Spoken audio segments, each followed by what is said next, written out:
নমস্কার। নমস্কার। আপনার নাম? পুতুল সাউ। আপনি কোথা থেকে এসেছেন? আমি জেলা জলপাইগুড়ির থেকে। সন্ত রামপালজি মহারাজের কাছ থেকে নাম দীক্ষা নেওয়ার আগে আপনি কি কি ভক্তি সাধনা করছিলেন?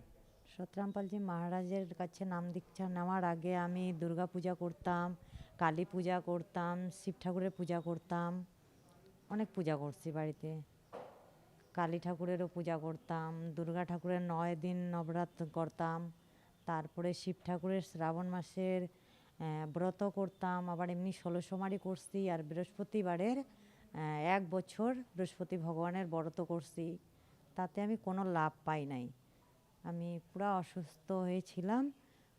আমাকে মা লাস্টে পুরা ইসে করতো, ঠাকুরকে পূজা কর, মন্দিরে যা।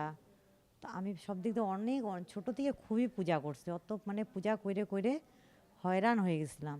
লাস্টে এত আমি অসুস্থ, যতই পূজা করতাম ততই অসুস্থ। লাস্টে আমাকে মা পুরা বকা দিত, যা মন্দির আছে পূজা কর। আমার কিছুতেই আমি পূজা করব না।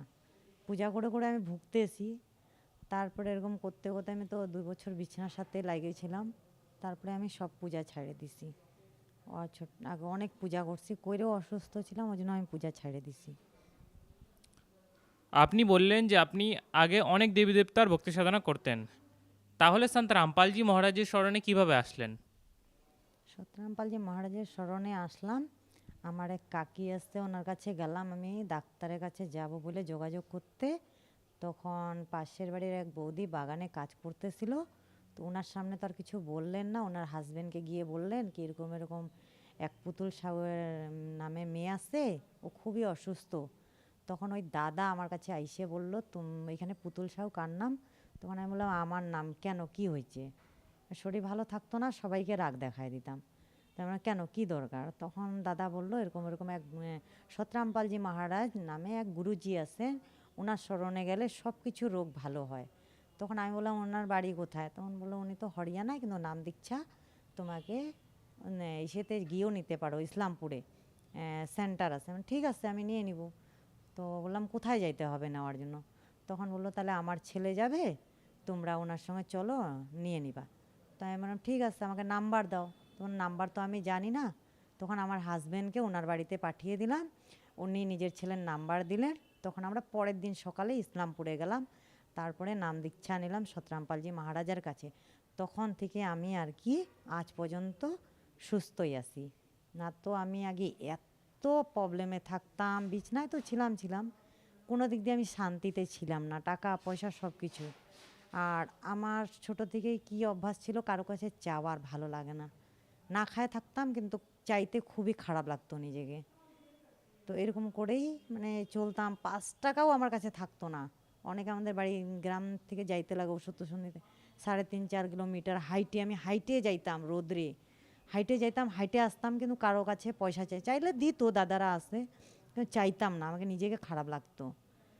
তারপরে এরকম করতে করতে তো আমি গুরুজির এখন স্মরণে আমি নিজেরই কাজ করি। এখন আমার আর্থিক স্থিতি খুবই ভালো আছে। নিজের টাকা পয়সা দিয়ে ঘুরি, খাই। সবাই বলে তুই কোথায় এত টাকা পাইস, এত ঘুরিস, এত জামা কাপড় নিস, আশ্রমগুলাতে যাইস। আমি বলি সব আমাদের গুরুজির আশীর্বাদেই হয়, সতরামপালজি মহারাজের আশীর্বাদেই হয়। ওনার মধ্যে এত শক্তি আছে, উনি একদম ভগবান, কোন পরমাত্মা আসছেন সতরামপালজি মহারাজ। ওনার স্মরণে গেলে সব কিছু রোগ হোক, আর্থিক হোক, যেরকমই প্রবলেম হোক সলভ হয়। এটা গ্যারান্টির সাথেই বলবো আমি, কেন আমার সাথেই হয়েছে। আমি আজ পর্যন্ত সুস্থ আছি। আপনার আর কি কি লাভ হয়েছে? আমার তো প্রচণ্ড লাভ হয়েছে, বললে তো 24 ঘন্টা শেষ হবে, কিন্তু প্রবলেমগুলা কত বলবো। আর তারপরে আমার মেয়ে স্কুলে গেছিলো, স্কুল থেকে মানে পড়ে গেছে। পড়ে যাওয়ার পরে মাথাটা ফাইটে গেছে, ভাইরা ওকে ডাক্তারের কাছে নিয়ে যায়, ব্যান্ডেজ করাইছে। করার পর আবার সন্ধ্যাবেলা ওষুধটা খাওয়ানোর পরে মানে বমি করছে, তিতা ওষুধ, এত ব্লাড পড়ছে ওর, মানে কথা টথা সব বন্ধ হয়ে গেছে। আমি তো পুরো ভয়ে ভয়ে যে মরে গেছে, কথা বলেও কথা ঝাঁকায় টাকায়, কথা কিচ্ছুতেই মেয়ে বলল না। তারপরে আমার মাথায় আসলো গুরুজির তো অমৃত জল দেওয়া আছে। তারপরে গুরুজির অমৃত জল ঘরের থেকে আমার বড়দির মেয়ে ছিল, বললাম কি যা নিয়ে আয়, আমি মেয়ের কাছে আসি। হিম্মত করে, আমার গুরুজির উপরে বিশ্বাস ছিল কি আমার মেয়ের কিছু হবে না। তারপরে আমি গুরুজির অমৃত জল যেমনি মুখে দিলাম, তেমনি আমার মেয়ে মা বলে ডাকছে। না তো ততক্ষণে কত ঝাঁকাইছি, আমার মেয়ে কত কিছুতেই কথা বলে নাই। মানে কারো কিছু প্রবলেম হোক গুরুজি সব সলভ করে, যেরকমই প্রবলেম হোক না কেন। আমি তো সব কিছু ছাইড়ে দিব, কিন্তু গুরুজিকে ছাড়বো না, চাহে আমাকে কেউ মারুক কাটুক যা করে করুক আমার সাথে, সব ছাইড়ে দিব আমি এই দুনিয়ায়, কিন্তু গুরুজিকে ছাড়বো না, সতরামপালজি মহারাজকে আমি ছাড়বো না। আমাকে কেউ কতই মারুক কতই গাল দিক আমি ছাড়বো না। সতরামপালজি মহারাজের স্মরণে আইসেই আমার এত কিছু যদি লাভ হয়েছে, তো আমার আর কোনো বিপদ আসবে না। আমাকে কেউ মারলেও আমার কিছু হবে না, কেউ কাটলেও কিছু হবে না। আমি জানি গুরুজি আমার রক্ষা করে, সাথে সাথেই থাকে আমার, যেইখানে যাই ওখানে সাথে সাথেই থাকে। একবার আবার আমি সাইকেলে করে ফেরি করি, আমি সাইকেলে মাল নিয়ে যাচ্ছিলাম, তো জায়গাটা একটু মানে উঁচু নিচু ছিল, আমি সাইকেলটা কিছুতে উঠাইতে পারতেছিলাম না। সব দিকে ঘুরে দেখলাম কেউ নাই কেউ নেই, কাকে ডাকবো করতে করতে মানে সাইকেলটা এসে ঠেলে দিল। তার মানে কে ঠেললো? গুরুজি, সতরামপালজি ছাড়া, গুরুজি মহারাজজি ছাড়া তো আর কেউ ঠেলতে পারবে না। সাইকেলটা আমি চারোদিকে দেখতেছি কেউ নাই, সাইকেল উঠাইলো কে? পরে বলতেছি ধেত আমি তো বড় পাগল, আমাদের সাথে তো ভগবান আছে সতরামপালজি মহারাজ, ওনার স্মরণে থাকলে কারো দরকারই লাগে না, উনি সব কিছু করতে পারেন। উনি এরকম কোনো বিপদ নাই কি ওখান থেকে আমাদেরকে রক্ষা করতে পারেন না, প্রতিটা বিপদ থেকে আমাদেরকে রক্ষা করবেন। আপনি বললেন সন্ত রামপালজি মহারাজের স্মরণে এসে আপনার অনেকই লাভ হয়েছে। তাহলে যারা আপনাকে এখন টিভিতে দেখছে তাদেরকে আপনি কি বার্তা দিতে চান? আমি এটাই বলতে চাই, সতনামপালজি মহারাজের অনেক চ্যানেল আছে, এসএ নিউজ আছে, সাধনা চ্যানেল আছে, নিচে একটা পট্টি চলে, ওটার মধ্যে মোবাইল নাম্বার দেওয়া থাকে, চাইলে আপনারা ওখান থেকে যোগাযোগ করতে পারেন, কল করবেন, আপনাদেরকে আশেপাশে নামদান সেন্টারের নাম্বার আপনাদেরকে ওখান থেকেই দেওয়া হবে। কোনো দিন ভাববেন নাকি ফোন উঠাবে না, একবার যদি না উঠালে দ্বিতীয়বার ট্রাই করবেন, জরুর ওঠাবে, কেউ না কেউ ফোন রিসিভ করবে। ওনার ভগতরা এত ভালো কি মানে যত বলবো ততই কম হয়ে যাবে।